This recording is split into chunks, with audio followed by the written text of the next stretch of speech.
Ang mainit na ulo ay humahantong sa alitan, ngunit pumapayapa sa kaguluhan ang mahinahong isipan. Amen po?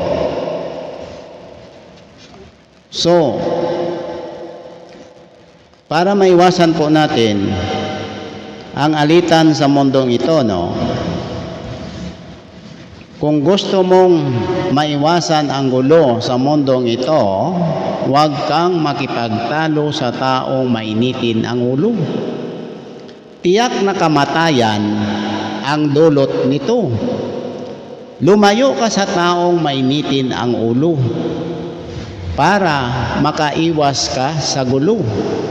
So mga kababayan, yung pinakadabis na gawin natin po para makaiwas tayo sa alitan or sa gulo ay ang magpakumbaba po, no? Kung sinusunod natin ang tinuturo ng ating Panginoon na tayo po ay magpakumbaba at unawain natin ang taong hindi makaunawa po sa atin. Amen po. Salamat po sa ating Diyos na Ama at sa ating Panginoon na nagmamahal po sa ating lahat.